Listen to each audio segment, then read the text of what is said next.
ছাত্র জনতার গণ অভ্যুত্থানে দেশের পট পরিবর্তনের পর স্বাধীনতার মহান ঘোষক শহীদ রাষ্ট্রপতি জিয়াউর রহমানের নামে শুরু হয়েছে জিয়া ক্রিকেট টুর্নামেন্ট।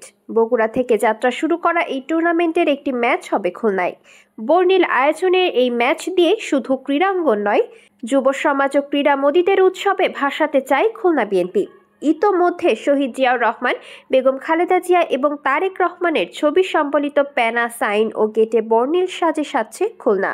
আগামী 24 নভেম্বর খুলনা জেলা স্টেডিয়ামে ক্রীড়ামোদী দর্শক মাতাবেন জাতীয় দলের সাবেক ও স্বনামধন্য ক্রিকেটাররা।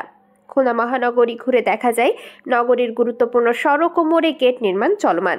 গুরুত্বপূর্ণ পয়েন্টে শহীদ জিয়া, বেগম খালেদা জিয়া ও তারেক রহমানের ছবি সম্বলিত কাট আউট স্থাপন করা হয়েছে। খুলনা জেলা স্টেডিয়ামের আশেপাশে বহুতল ভবনেও প্যানা ঝুলানো হয়েছে। রয়্যাল মোড়, ময়লাপোতা মোড়, কেসিসি মার্কেট মোড়, কোর্ট মোড় ও জোড়া গেটে ডবল গেট করা হয়েছে।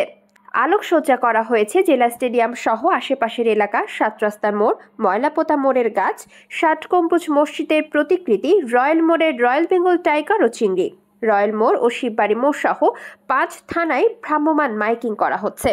খুলনার ম্যাচটিকে কেন্দ্র করে খুলনা অঞ্চলের মানুষের মধ্যে ব্যাপক প্রাণচাঞ্চল্যের সৃষ্টি হয়েছে।